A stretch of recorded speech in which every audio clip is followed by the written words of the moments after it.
Howdy, folks. This is Ted Lasso, your favorite optimistic American football coach turned English football coach. And welcome to the Richmond Way, a Ted Lasso rewatch podcast.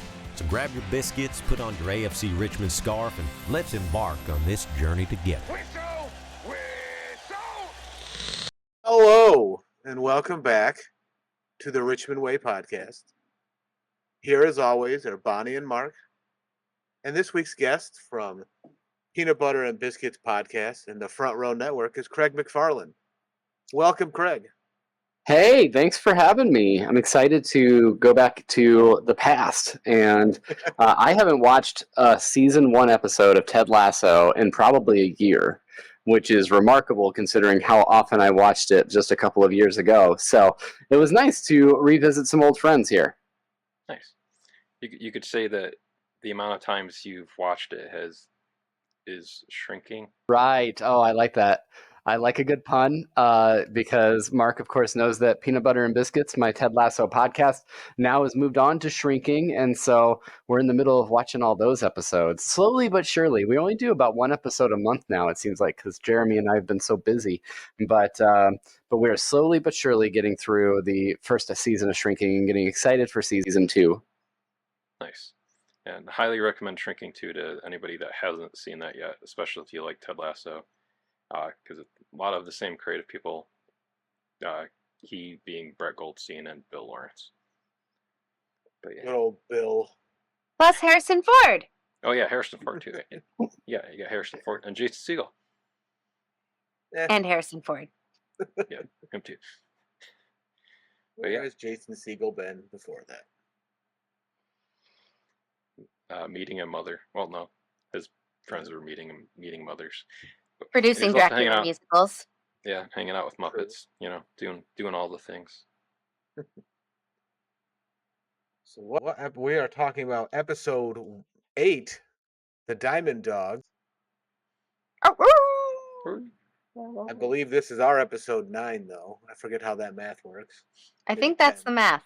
That's the math is math. We're always one ahead of what the episode is. Until we get to season 2, then it's just going to skew off. Oh, God. Okay. Well, for now. We'll worry about that in a couple months when we get That's to a future problem, right? Yeah. Yeah, well, you're the time traveler, so there you go. Yeah, it's scary up there, let me tell you. You just have to think fourth dimensionally. I struggle in this dimension. My head hurts. This is the However, math podcast. No, it is not. Is it a math podcast? Probably. Oh, God, I'm on the wrong show. See you guys later. My theater degree is crying from the other room. Right. I don't know if I can math, guys. So I think we better get to Lasso pretty quickly here. Yeah. So anyway, this episode can be summed up with one word: relationships. Both Ted and Roy are having relationship problems. Ted consults the Diamond Dogs, while Roy lays it on the line with Keeley. But there's also Rebecca and Rupert. They have a little showdown of sorts.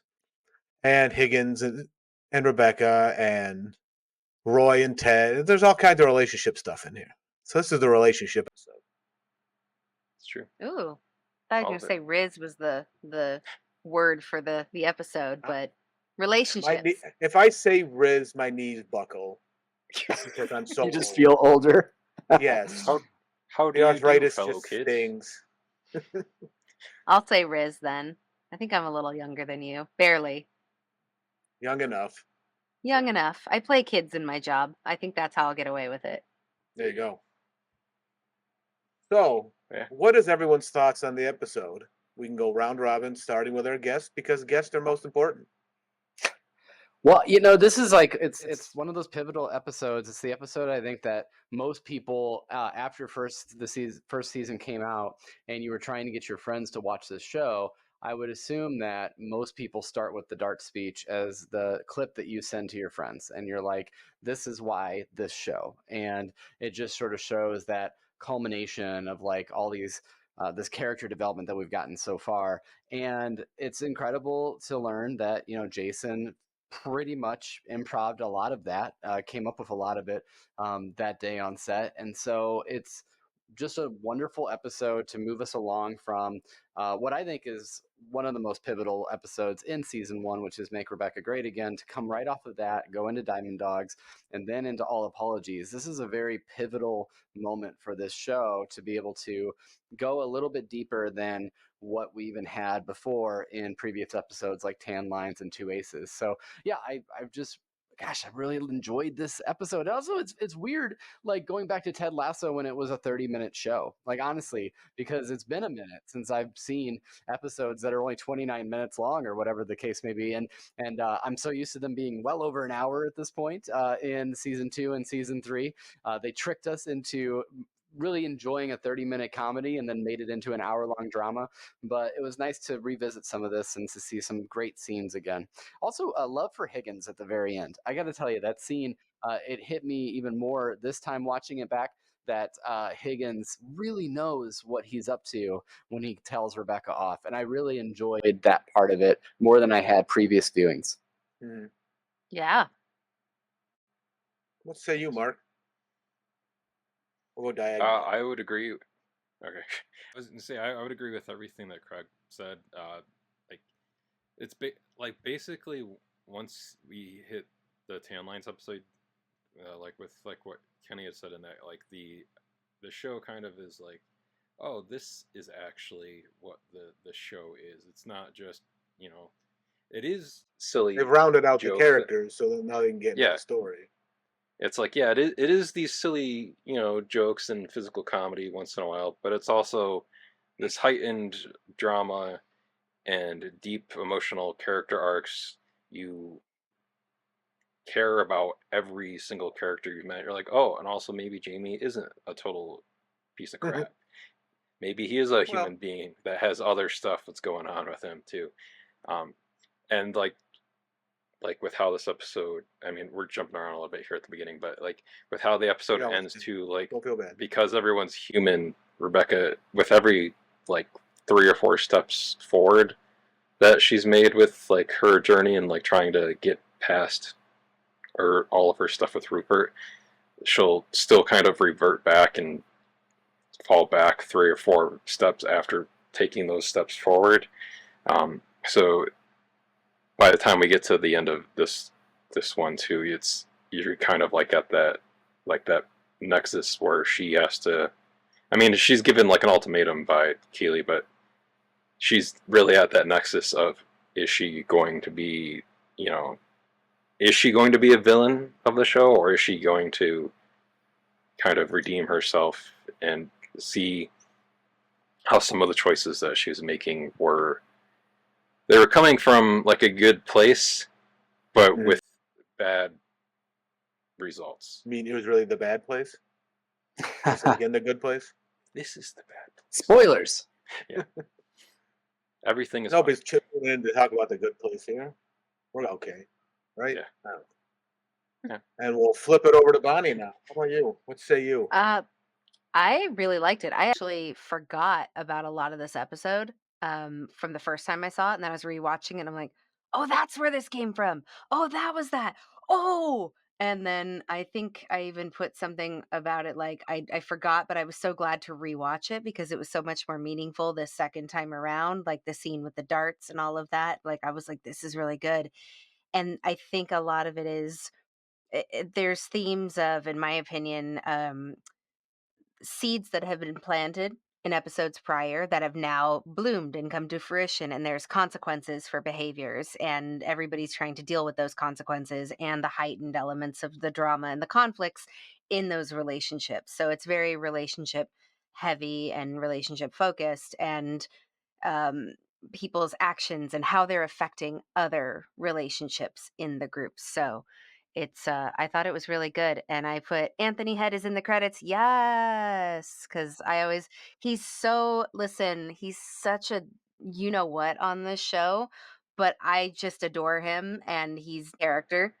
But the actor, he's wonderful, and like it's so weird to see him even still after watching the show all the way through to see him playing such a mean jerk on here when he was one of the best parts of Buffy the Vampire Slayer, and not like that at all. So I'm delighted every time I see him, even though he's going to make me mad on this show. But he's so good. But he's doing his job. I mean, that just means he's a good actor if he's able to be both, like, again, I haven't watched Buffy, but like if he's able, well, or Poe Buddy's Nerfix to keep it in the good place.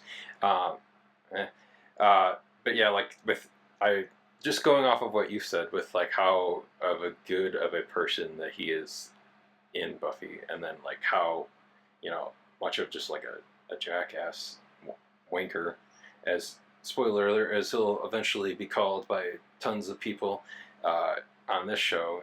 It's cool to see, like, Rupert will kind of have an arc over the course of the show, but like I just said with like Rebecca, where like she would take like 2 or 3 steps forward and then like maybe fall back a few steps. He maybe took 2 steps forward at one point and then like just jumped backward, and fell 80 feet. So, but yeah. But how about you, Mike? What are your thoughts of? I felt Diamond this episode Dogs?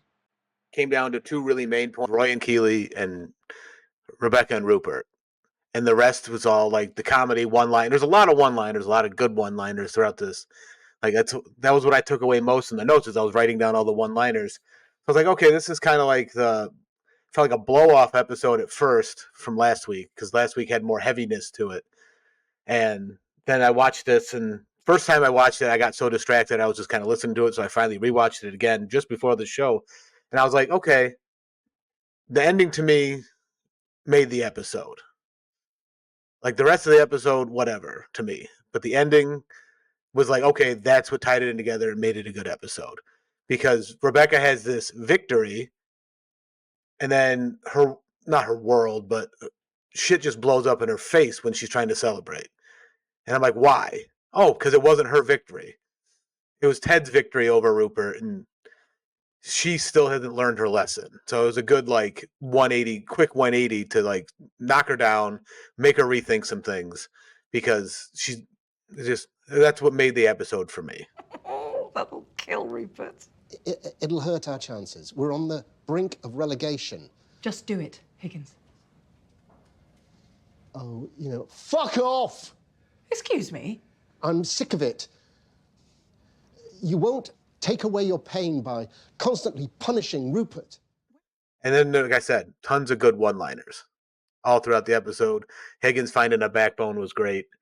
In two instances, he kind of like showed he was just like sick of it, like, which I feel like there might have been something edited out or written in a previous draft. Not to say he didn't deserve this, but it's just like it was so sudden when he blows up, in my opinion. Like, okay, was there something that didn't make it to the final cut? Some little scene, some little thing. But I don't know. That's where I was at. That's a good point. I didn't really think about that until you said it. And I'm like, actually, yeah, that makes sense. I just want to yes and what you said. Improv 101. Part of No buts. what yes and. Well, if you're nuts for butts, have at it. That's right. That's right. And the squirrel emoji with the little nut. Okay. It's like, what did the squirrel mean? Although I don't, at least After a little nut. on the iPhone, that doesn't look like a squirrel. It looks like a chipmunk. Yeah, Either but way, it's they're after a little nut. Yeah. Whatever. Anyways, that's not what I was gonna say. I was gonna say with Higgins is with that. That feels almost like it's a slow burning thing because you can kind of see him in like just throughout the season so far, like kind of like in 2 Aces. I remember a little bit there specifically, but then just like how he'll kind of react sometimes when Rebecca will say something, and like he thinks that she's kind of being won over, but then she says something else, and he's like, ugh.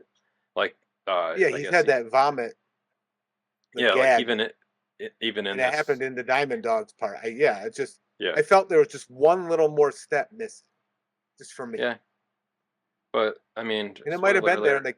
took it out. But We get to see Jeremy Swift with a goatee soon, so We sure do. That's great. stay tuned for Jeremy Swift with goatee watch 2024.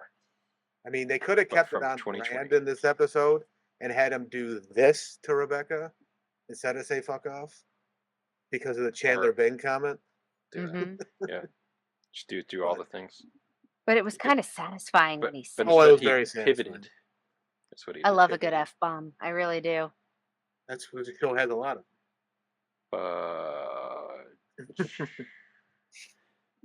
yeah, what did you guys think of like how this episode starts too, where it's like it literally starts like literally like I don't know, like 12 hours after the other episode ended.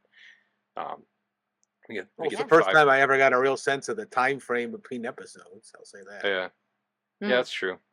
It is there is like a like pure delineation of like, yeah, this is exactly the next day from where we were. Like, you know, with Sassy and Ted, like the morning after with Nate and the that. bus. Yeah, 5 stars, certified fresh. Oh, yeah. 5 stars. Certified fresh.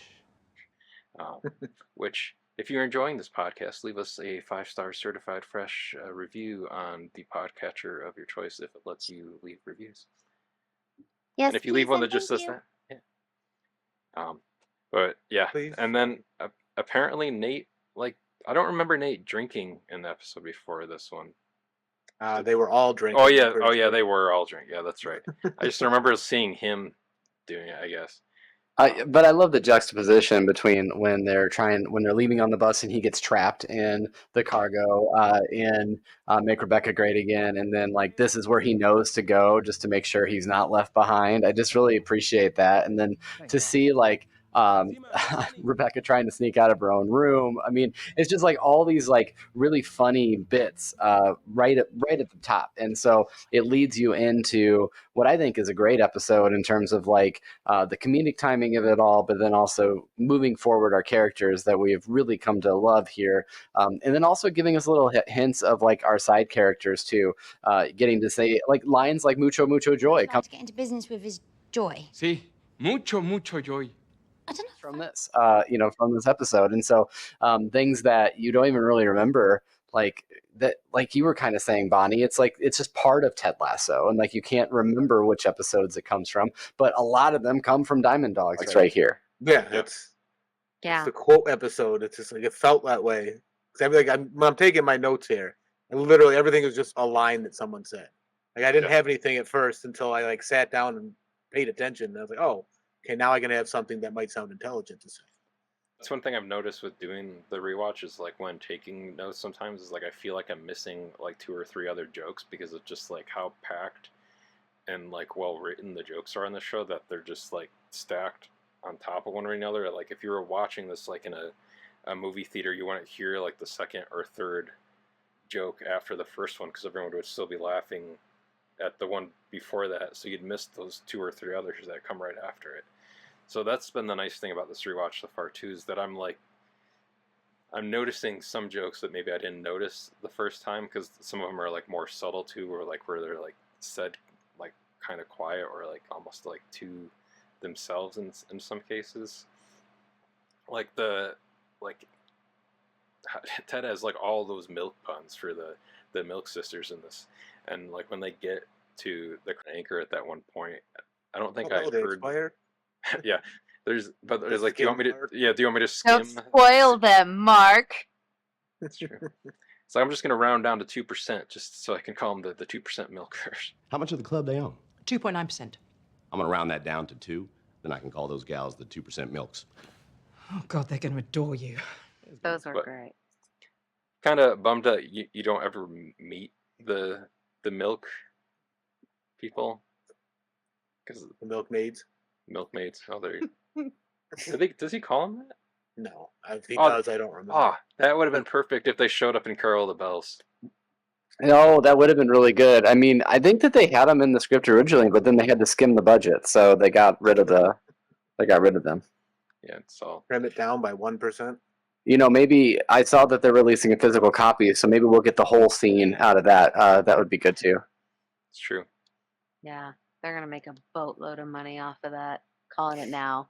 The physical copy release, if they throw in bonus stuff, boatload of money. That's all. Good for them. Hey, A carton of money. Oh ho ho ho! So hopefully, They should we milk don't, it for all it's worth. hopefully we don't see anything missing on the side of it. That Maybe we that will. was a stretch. That was It's that okay. was utterly. Yeah, that joke curdled. Everybody gets one. Mark, you're at 3, so get it together. What about the scene with Ted and Sassy? I felt that was just creepy that he was staring at her for like several. You don't know how long he hours. was sitting there. Yeah, been but up for you 3 wake up hours. and you've got somebody sitting there just staring. I would have Fully maybe dressed? thrown something at him. Yeah.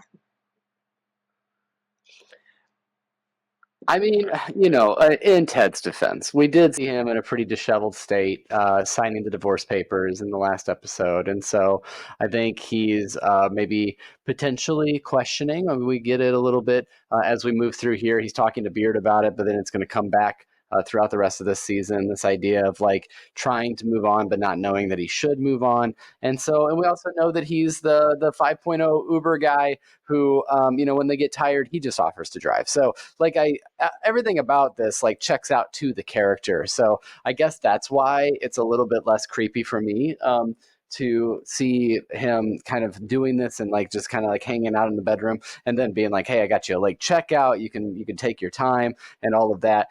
Makes a great Fletch reference as well on the way out the door too. So I don't know. I don't see him as creepy in this, but I guess, I also haven't woken up with too many people just staring at me from the corner either. So Well, let me tell you. The only The first person that's time happened. is Well, scary. Yeah. I was gonna say the only person that's happened to me with is not a person, but she is a mini schnauzer that is looking in my face when I wake up. It's also creepy with animals because you're like, how long have you been staring at me? Because they don't have a sense of time, really. So it can be It's like creepy. I was just laying here until you woke up so that I could go outside. Mm-hmm. But Yeah, I will say I put good for you, Ted. Riz, late checkout. All right. I put that in the notes. I was like, that's okay, Ted. Okay. He had a little pep in his step after that. Did you notice that? Like, as much as he's like, like I want to beat myself up over it. He also had a little pep in his step. So good for him. I put good for you, Ted. Good for you. he's got to Good for give you, himself a Ted. pair of these so he can cut Pair of himself some scissors. slack. Time to get you some of these. What, scissors? Yeah, to cut yourself some slack. Wow. Did you have fun? Mhm. There's a lot of good beer Did stuff. she in there, have too. fun? Love that guys brought that up. That's all I want to say. I appreciated that. It's jumping a little bit, but like that was one He of was the things. honest with his reaction. Oh yeah. Like one of the things that I liked in here too is like, and Nate has this whole like arc himself too, but I like that something that like he wanted from like when he was a little kid was that he wanted to Group of guy friends. to have a group of like friends talking about the complex dynamics between men and women. I just think that's like kind of shows who Nate is too. Is like that was like a thing he wanted since he was like a little kid. He wanted to be able to have like open, like healthy conversations like this with like. Well, we friends find and out whatnot. later why. I mean, Yeah, 'cause- he's basically shunned comes to mind, but bless you. thank you. And I think though too, like, so when we were going back and listening and watching this over and over again, one of the things that the guys brought up when I was in our episode was that Nate makes this all about himself. And I still, even with like watching it again today, I don't see it that way. I think I just see like him trying to find some kind of community of belonging and less of like him being selfish. And I think that people were like really kind of imposing that particular feel on Nate because of the turn that he took in season 2. And then, of course, we all get to see season 3 at this point too. But like, I still think that it's more about like community building and trying to show that he hasn't had that community before. He hasn't had that person that really believed in him or that took his advice, and he's been the kit man and been kind of looked down upon a bit, or at least like not even necessarily looked down upon, but just someone that they just don't even care that he's around necessarily. And here he's finally getting to have this ability to like voice his opinions, but also to talk with a group of friends as well. And so that's how I see it more than I see him actually turning it all around himself. Agreed.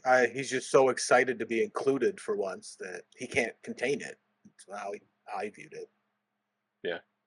Would you? He just would has you, to say that before he can say another thought. That's true. Would you all say that you have some semblance of a type of a Diamond Dogs-esque group in your own lives? I mean, yeah, for sure. Like the guys that I have from high school, in really middle school, we've kept together.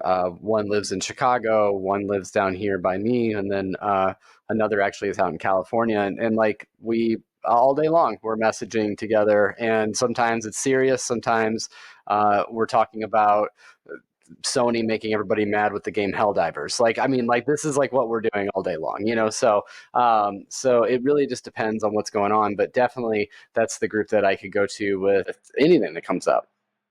Nice. I don't know, Mark. What about the last 30 years? Do we have that? No. I mean, I just kind of pretend that you're my friend. Scrolling through here, we've gone from Dumb and Dumber to personal things to something that happened 17 years ago to something that happened 15 seconds ago. Yeah, and then I would throw Bonnie into my Diamond Dogs. Now we haven't known each other for 30 years, but you know. What? I mean, Sorry. maybe. Who's to? Whoa. I didn't know what that was coming from your screen at first, Mike. I just saw like the red, and I was like, "What is that? Is there like some weird red smoke coming from the bottom of Right. And my camera is getting warm, but I don't know why. Yeah. I mean, and then like I do the audio stuff, and like we kind of called the audio thing the enhanced audio Diamond Dogs for that, even though one out of the 4 people in that has never watched Ted Lasso at all, so they just kind of are doing it to humor me more or less. He knows who he is. His alias is Han Uka, is what his name is. He knows. Hans Gruber? What? Yes, Hans Gruber. Hans Gruber. Too early for Christmas. Never. What about Halloween though? Just mix them together, and we'll just get Jack Skellington in here. We'll just do that. But yeah, I mean, I like how this episode, like, you know, we've kind of seen kind of like the in the episodes leading up to episode 8, we've seen kind of like these primordial versions of the Diamond Dogs before it really had like they gave it a name. This one they finally give it a name, and it's. I like this whole scene too in here too, where like Ted's like trying to come up or figure out a name for it. He's like, we get some satin jackets made with Ted Lasso's personal dilemma squad embroidered on the back. Hey, Will, I gotta get y'all some satin jackets made with Ted Lasso's personal dilemma squad embroidered on the back there. And he's like, that's a clunky name. But then like they're trying to think of names there, and like, you know, Beard says the Knights of Support, and Higgins thinks that sounds like a brand of jockstrap. The Knights of Support? Sounds like a brand of jockstrap. The Proud Boys. What about the Diamond Dogs? Attaboy, Nate. Diamond Dogs it is. And then Higgins, I think he realizes what he's saying as he's saying it, so that's why, you know, he does like the little gag, but you know, he says the Proud Boys, but he's like, he heard it as soon as he said it. But then like Nate comes up with the Diamond Dogs there, so Nate clearly a David Bowie fan as well, probably also an Elvis fan for when he tries to make the Love Hounds later on too. So we'll So at least he has good. At least we know that Nate has good taste in music as well too. So there's that going for it. What happened probably was that his dad just hogged the radio, and so this is just what he had to listen to all the time.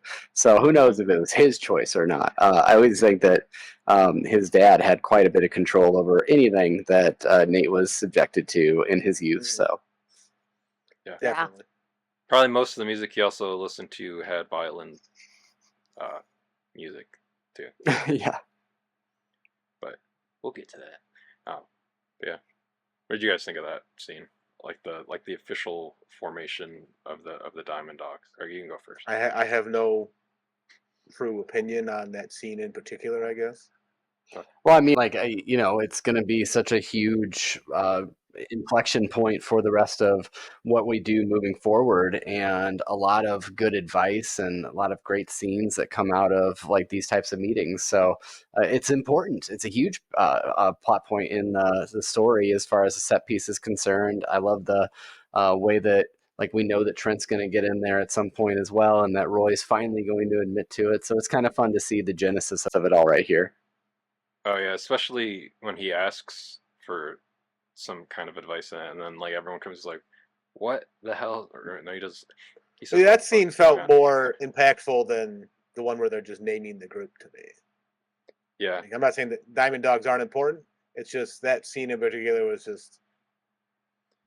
yeah. Especially I guess because we'll eventually see that like when spoilers first or Roy will ask to be one of them and at this point he's want anything to do with it. And although what's funny is when he's talking to Keeley later on in this one, we're kind of jumping around a little bit again, but like when he's on the first date with Keeley, when he's talking about like the yoga group that he has with the like a bunch of like the over 60 women, that almost is like its own kind of like Diamond Dogs esque. They don't know who he is, so yeah, he can open up to them without any type of like repercussions, I guess, in his mind.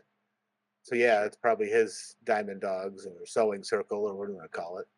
Mm-hmm. Yeah, I just thought that was interesting. Which, speaking of that, I think a lot of people can take advice from Roy on that. Like, I was busy, just to leave it at that. So the other day when you said you were too busy to text me back. Yeah, because I was busy. But you never told me what you were too busy with. Yeah, because it was private. Why can't we accept that?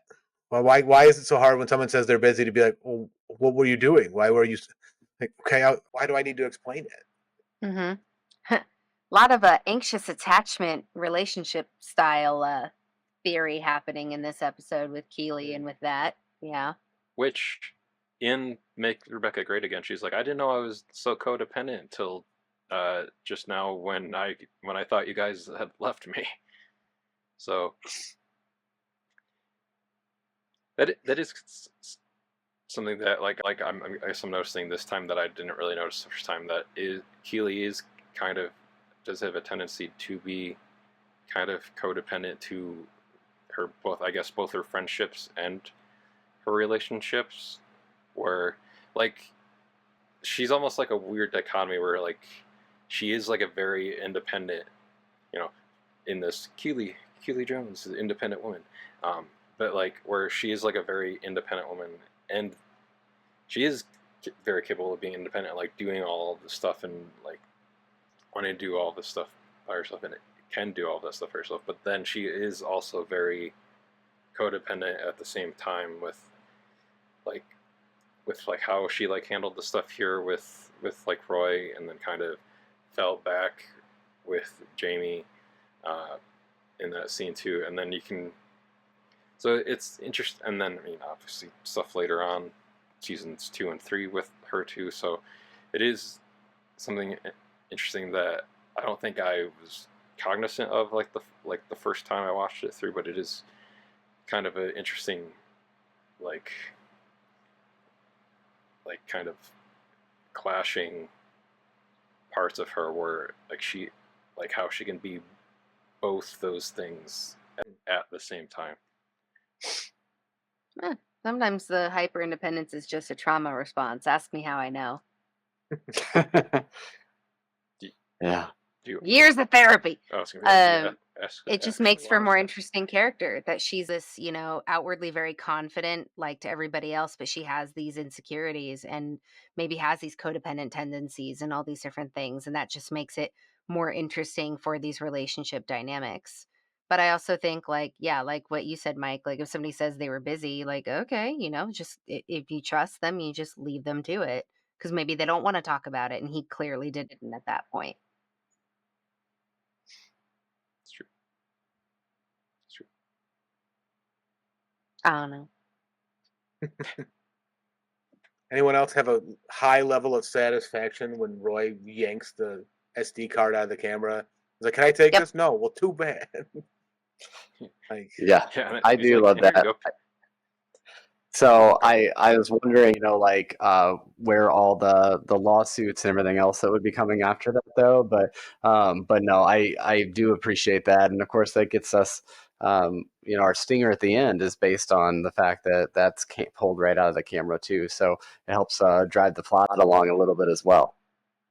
and that guy either has a massive SD card, or he just doesn't take a lot of photos. That's very true. Yeah, or he raw doesn't photos wipe it take up after, a lot of like, space. But still, yeah.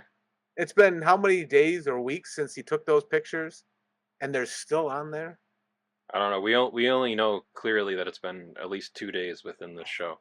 That's the only point of reference of time that we have. That's the only one he uses when he's like out and about in that part of town. This is his Keely Jones memory card. Yeah, I like that better. KJSD. There you go. But then we wouldn't have that moment at the end of the episode. I understand it's written for that reason, but logically, it's like you're just not good at your job. I don't know. I mean, nobody buys your stuff. You don't try very hard. Maybe he just But liked anyway. that one picture a lot on there. He kept that one picture. Mm-hmm. I was very much into Roy ripping that. I was like, or taking it, and I was like, okay. I think one of the last episodes, I was like, Roy can get it. I'm on team Roy can get it. And after that, I was like, okay. I didn't really feel that way the first time around, but the second watch, I'm like, no, I get it now. Okay. Yeah.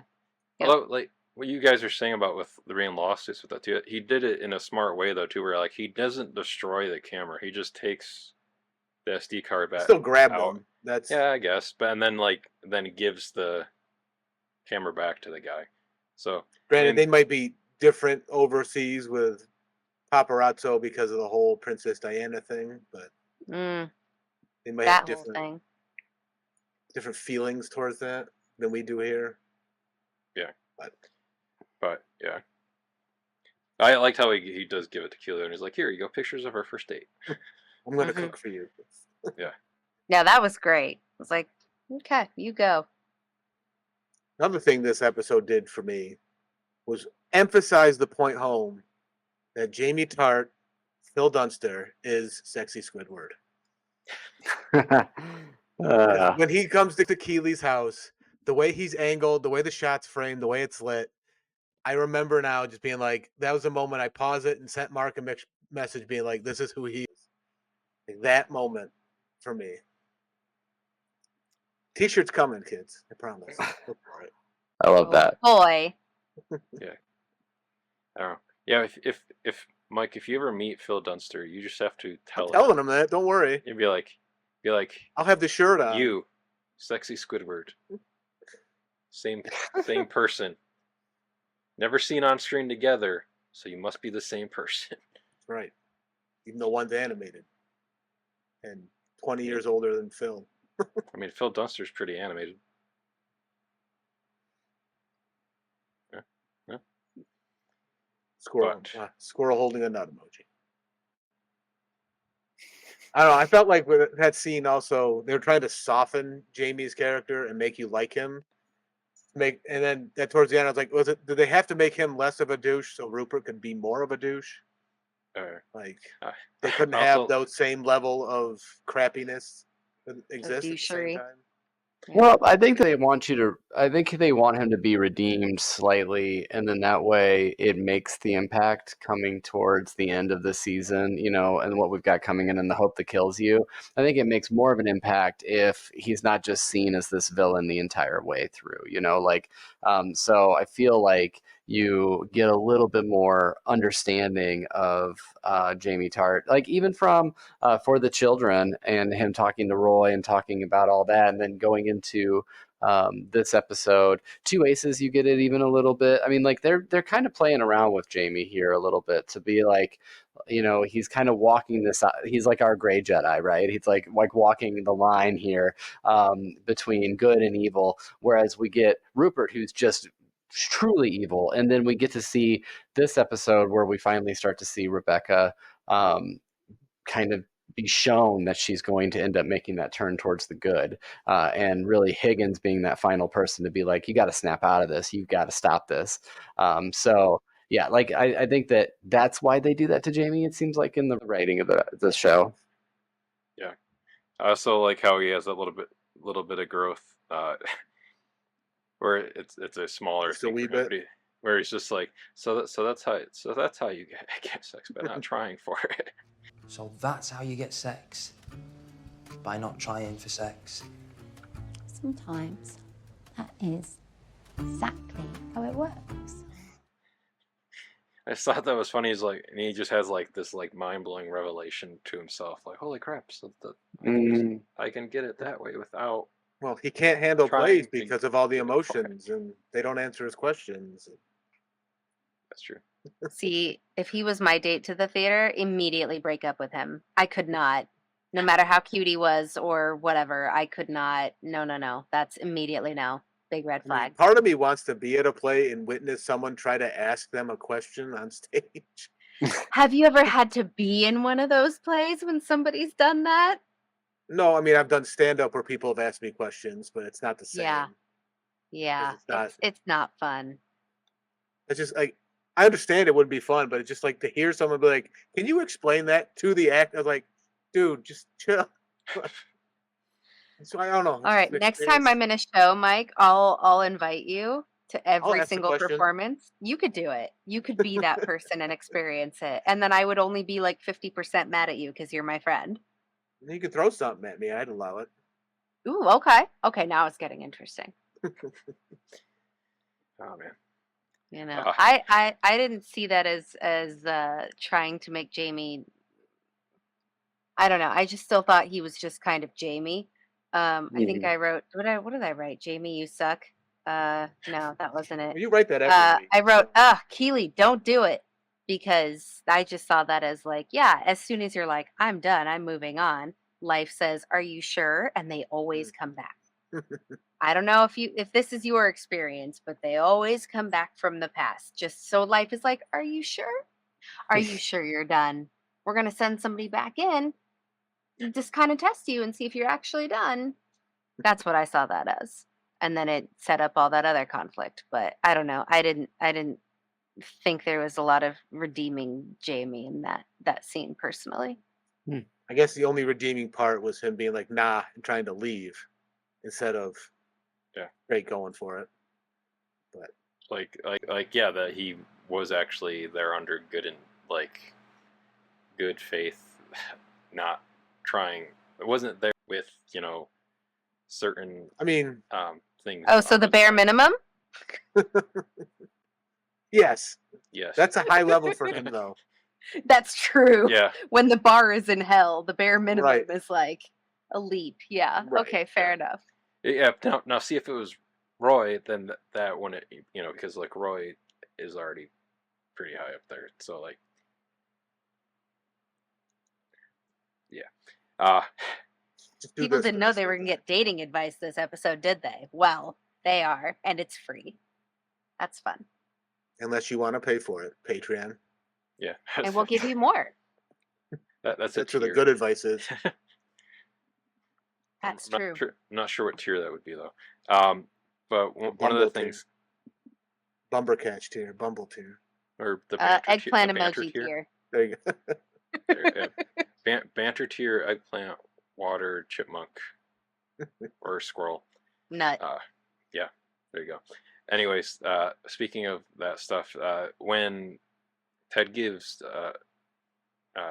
Rebecca the biscuits, but he gives her truffles with them too, and then he's like, yeah, put the truffles between the biscuits. Oh yeah, you got like it. He's like, and I was like, oh man, I'm kind of bummed that I don't have any of my biscuits left, because now I kind of want to try putting a piece of chocolate between two of the biscuits to see how that tastes. I still maintain I could make peanut butter flavored biscuits and they taste amazing. I mean, peanut butter. I mean, if And you're then gonna put make some those, you chocolate should in there. obviously send those to Craig, because if you're making peanut butter biscuits, I feel like it's implied you send them to peanut butter and biscuits. You I know, don't that's have not any a terrible idea. And Mike's actually probably closer to you than I or Bonnie. Oh yeah, I'm are, on the too. East Coast. So. Yeah, so like New York's a little bit closer to Illinois, so Yeah, just slightly. Just a wee bit. I think. yeah. There you go. 8 hours versus 16, 17. You're making me do geography here. I don't know. Let's see. Yeah, people didn't know they were gonna get like a full, education between Well, last week we math, talked Math about earlier, and then now as a- geography. health We class, talked last kind of, week. sort of too. about how as Americans we suck at geography in England. So last episode. Well, not all of us had Nate's cartographer father, so Mm-hmm. there you go.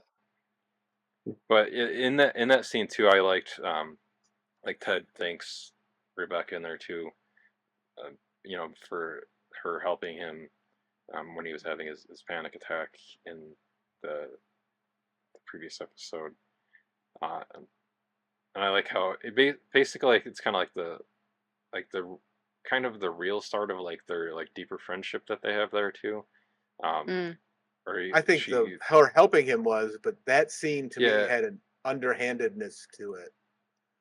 Because she needed someone, because how she's describing the Milk Sisters, that's how she sees Ted, and that's why she's like, I'll just sneak out and let you guys blather on. There for me. I have a meeting later with 2 minority owners of the club, the Milk Sisters. Most horrible human cocktail of being terribly dull, and yet they never shut up. Please join me. Done and doneer. Perfect. I can just introduce you all, leave you wittering on, and slip out and do anything else. How much? Uh-huh. So it was a little bit of underhandedness still. And really, like, that all leads into the, to get into the Crown and Anchor and see all of the like that setup, like that whole scene again, like is probably the most pivotal. Like it's one of the most like authentically Ted Lasso set pieces and scenes that we get out of the show, and it's just like Jason's delivery as far as the milk puns all the way through to going back to Anthony Head, and just how he just seems like such a dick this entire scene, throughout the entire thing. And he is trying to be vengeful or get some revenge on Rebecca for having ruined his team. That's like this vicious cycle. And Ted is just kind of right there in the middle of it all. But then he also is able to find a resolution and to be able to impart some of this knowledge that we all needed. And so, yeah, I mean, there's a reason why there's probably lots more be curious, not judgmental tattoos out there in the world now, thanks to Ted Lasso and this particular scene. That scene. It's on my head. But yeah. Chef's kiss emoji. That scene was so good. That's one of the best fight scenes without fight choreography I've ever seen.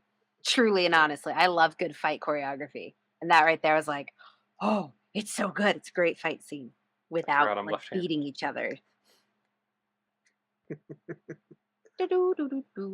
This is also another in that scene too. It's another mention of a rom-com from Ted too, where he's talking about Snooker. He's like, just gonna curl up, watch You've Got Mail, and eat a whole box of Snookers. Yeah, like this whole scene, like the dark scene here too, just like it's fun to like watch Ted do stuff like this too, because like he's able to do like have like you're all saying like have a fight, but like a civilized, clever fight as it were, And then also apparently Walt Whitman didn't actually say that. It's just something that Jason Sudeikis. Oh, come on, Mark. Don't be ruining our fun and our Ted Lasso. Get out of here with that knowledge. Well, we only talk about math and geography on this podcast. There's no literature in this podcast, okay? None. Could this be What are books? The Tortured Ted Poets Department? I don't know. Nice. But yeah, like when I would write that quote, I would do it like like the Michael Scott, like you miss every play you don't.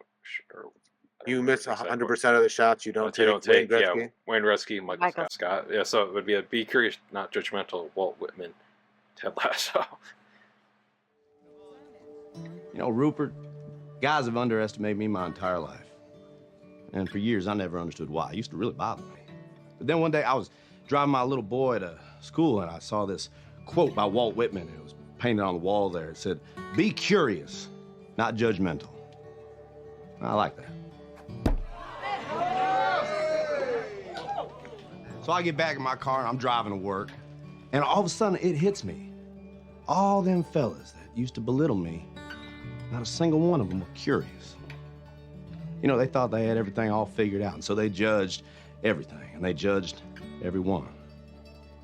And I realized that they're underestimating me. Who I was had nothing to do with it. Because if they were curious, they would ask questions. You know? Questions like, have you played a lot of darts, Ted? To which I would have answered, yes, sir. Every Sunday afternoon at a sports bar with my father from age 10 till I was 16 when he passed away.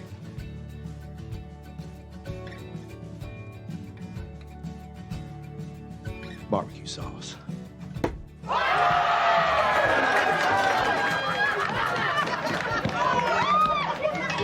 Good game, Ruben. But yeah, I love that whole scene though too, because you learn more about Ted in that scene too, and you kind of see like where his like frame of reference for like how he is too, and you learn a little bit more about Ted here too with like his dad. There's a little bit of like you learn more like like about like his dad passing away when he was 16. We don't know how his dad died yet, but we know that his dad died when he was young. So. And Hannah Waddingham is such a good. I mean, she's trained in theater, and her facial expressions are so incredible throughout this entire series. And so, like when he says that, I played darts every Sunday in a bar with my dad from age 10 to 16 when he died. And like when he says that, like you watch her face, and she just immediately like has this this look of like. She feels that like she understands Ted a bit more, and almost to the point where like because we're still dealing with this whole major league subplot at this point in season 1, like when like she feels that, it's almost like that's like another acknowledgement like, oh, this guy is a real human, like why am I doing this to him? And so it just even more starts to pull her out of this kind of horrible like divorce cycle that she's got going on, where she just does not see anything but trying to hurt Rupert, but she's also in explicitly like hurting people like Ted as well, real humans like Ted. The scene also revealed that Rupert knows what Rebecca's doing and kind of like maybe puts an end. I don't know. I can't remember what happens next episode, but it might be the end of lots of apologies. In fact, all the apologies happen next episode. So this is like the end. They should just call the episode all Major League. Oh wait. Yeah. It's just because he has all those lines. He's like knows that she's trying to just screw over to mess with him. And then, so he's there with his young girlfriend, flaunting the marriage, flaunting that he's still part of the team, just showing how the fans love him compared to everything she's doing. Oh yeah, he buys a round of drinks for the entire bar there. One of the it's not really a joke, but like the line that Beck says, where she's like, "I never thought I would buy a football team before I paid off my student loans." I was like, "Oh, student like it's the whole paying off student loans thing is a issue in the UK too. That sucks. Well, it's also funny that she still has student loans and he didn't give her he Yeah. didn't pay for that. Like he just like wait, Rupert. little interest. It's like, wait, hold on a second. Yeah, that's But shades of financial and emotional abuse right there. Little bit of that controlling. That's the vibe I got from it with him. You're like, oh, he's not very nice. Well, and he's also not doing it to help Bex. He's doing it to get back at Rebecca. So I mean, like, you know, like if he can buy 2.9% of the team back from the Milk Sisters, then he's going to do it just so then that way he can get back at Rebecca. So it's not, you know, even that. I just think that he thinks of her as a bit of an afterthought, even when later on, again, like spoilers looking ahead, but like even with the pregnancy and stuff like that, it always seems like it's something to get back at Rebecca more than it is to do anything else or like to actually care about Bex. Yeah. Because he's evil. Yeah. And I would even say that like they both went into it like after the split, I'm going to get back at this other person, but the difference is Rebecca moves away from that. And I don't think he does. I think that's still like, and she grows out of that more so than he does. And that's kind of the split. That's the difference between the two of them. That's who he is. Exactly. I just think it's very interesting that like the different paths of that. And that's one way that people can go in a divorce. It doesn't have to be, but that's the way that it went with them. And Rebecca, you deserve better. That's all. It's true. Rupert sucks. Yeah, he does. Mm-hmm. Rupert Yeah. Grint, right? That's who we're talking about. What? No. Him and his ice cream truck. Leave him out of it. Oh, Ron Weasley. Ron Weasley. Dumbledore. Yeah, we know that one. That's the Oh, yeah. old YouTube. Yep. Yeah. Don't know Riz, but we know that one. Yeah. That's all. I know it's kind of jumping down a little bit more, but then like that goes right into again the Higgins speech caught me off guard this time watching it because like I love that he stands up to Rebecca and finally just tells her like it is and tells her you know she can't just keep doing this to try to get back at Rupert, that it's affecting not only the you know Ted and the players and the fans and everyone else because she's on this crusade to try to get back at Rupert, and he just needs to get rid of it. And then he walks out, and I love that Rebecca does the whole like, well, you're going to grovel back and then I'll take you back and all of this while he's leaving. And then the door opens and she is making the assumption immediately it's going to be Higgins, but of course it's Keeley there just to kind of also throw in her face, oh, I know that you hired this paparazzi for to take pictures of Ted and myself. So like it's a great like end to the episode to really get us to those last couple of episodes of season 1. Yeah. And you mentioned her Hannah's facial expressions in the previous scene. This scene for me, I was like, she was in there the high as hell, like cloud nine, feel like her face, and just watching her face change as Higgins talking was just like, I was like, holy shit, I missed that last time. Yeah, you can kind of just see it like if it was like a power level bar, you can just kind of see it like. And less like smiling. I want to murder you. Yeah. Face, tiger face. Yeah, 100%. And Keeley coming in, that was just the proof of what Higgins was saying. Like, you're hurting all these other people in the process. And just the timing of that, like right there with her coming in. Like, you're hurting this person too, who now is a friend of yours. And but just like the proof of like, you don't believe me? Boom, here's somebody like that is being affected by what you're doing in hurting people. I think that was just brilliant writing.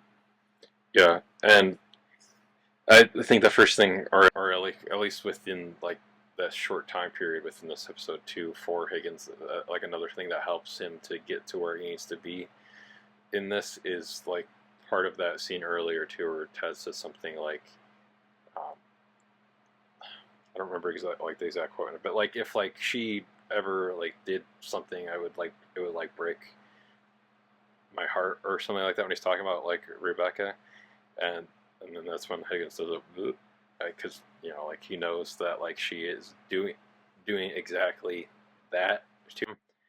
And do you think that line made Higgins kind of blow up at Ted in a way? I can't remember the timing of him being, "Why are you going 12 rounds with yourself?" Yeah, now that you mention it, Higgins is probably the most mentally, like mental health wise, the healthiest on the show, with just like the wisdom that, or like explanations that he has for stuff, like from like throughout like any of like the Diamond Dog stuff, or just like advice he'll give to different characters throughout like the entire series. It feels like he always has the like, I don't know, like the most straightforward, healthiest way of thinking through situations and being able to give like that advice to whoever it may be for them to be able to process stuff. But because he usually has like the pretty good like one-liners that are like the inspirational kind of like one, like if you think of one-liners that are inspirational from the show, it's probably going to be Higgins. If you think of inspirational speeches from the show, it's probably going to be Ted. So if it's like a shorter, like sentence or two, Higgins. If it's a big paragraph, Ted.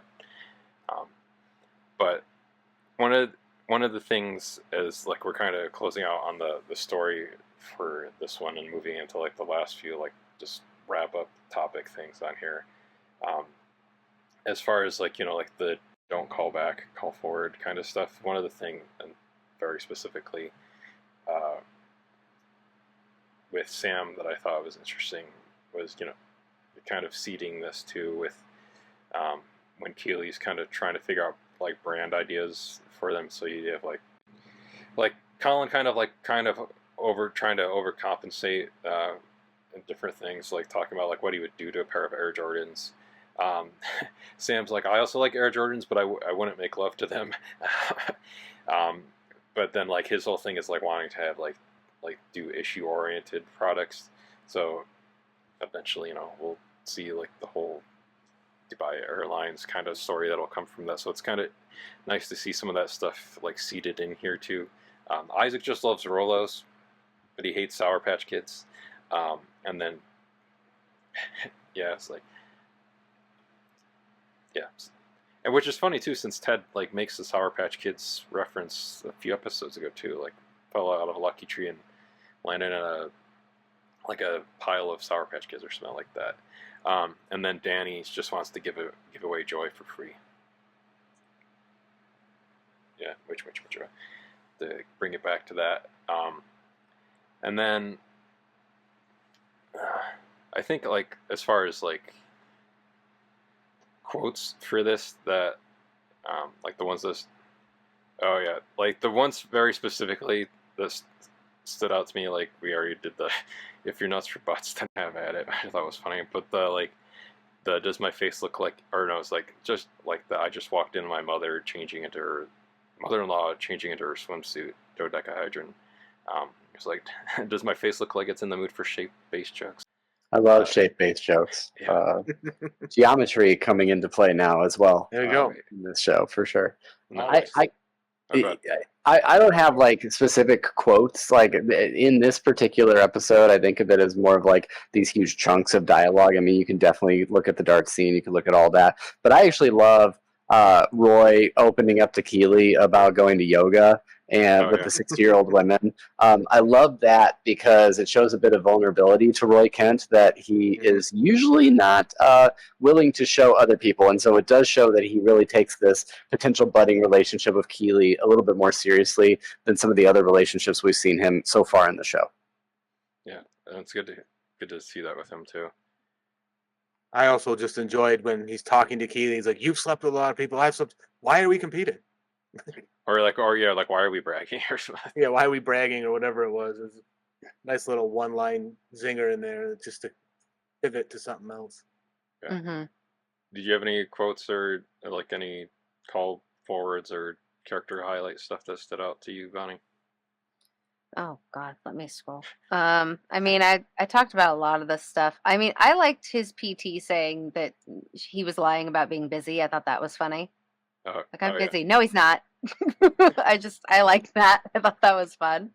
By the way, I love that, and this is more from like Welcome to Wrexham than anything else. But I love that they call ATs and PTs over there. They call them physios, and I love that. Like, I love that as a title. I don't know, like it just Physio? makes them Cool. seem so. It just makes them seem so much more badass, right? To be a physio as opposed to like an AT or whatever.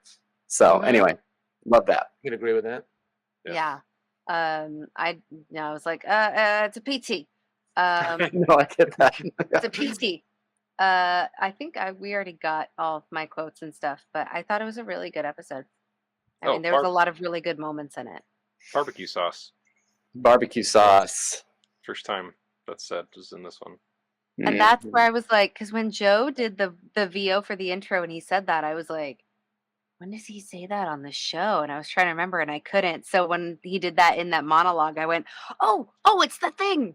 And I thought that was fun. Oh yeah, he said two. Ted said two of the lines that Joe says in our opening. You got the "Be curious, not judgmental," and the barbecue sauce.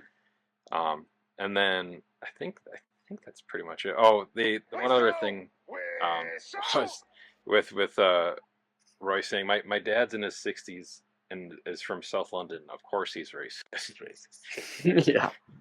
And with the whistle, we'll end on that note. On racism. Way to go, Mike. Well, I was trying to stop him, but it didn't work. I scared you, so I'm going to allow it.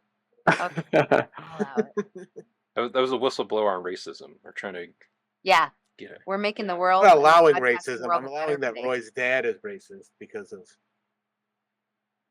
So that'll do it for this week, folks. We talked a lot here. Covered a lot of shapes and places. But it was We good. sure did.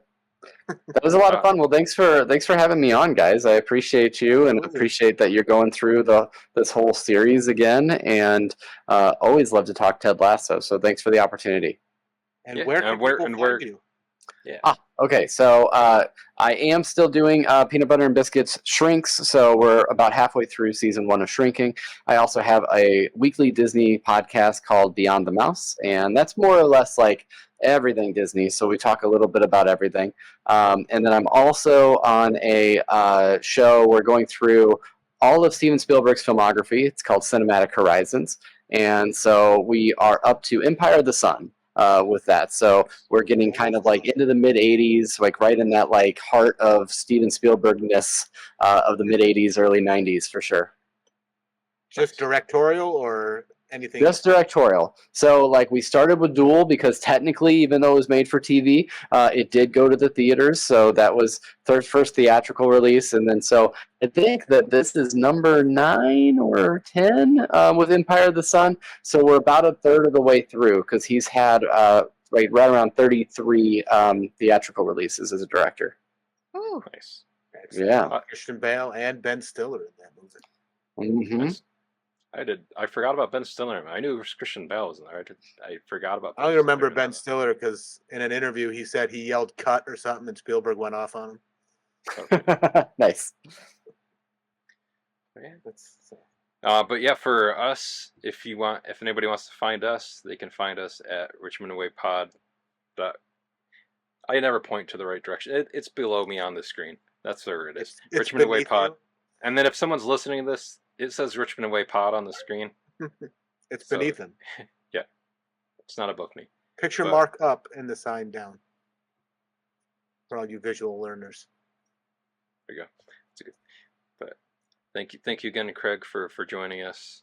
Of course. Well, Yes. yeah, have a good rest of your day, guys, and I guess evening. It's pretty late here, but have a good dream. Good dreams all around for all of you. Lovely. Yeah, of course. Anytime. Later. Alrighty, y'all. Bye. All right, bye, guys. So until next time, folks, be curious, not judgmental, and keep rewatching. This is Ted Lasso signing off. As the man once said, the harder you work, the luckier you get.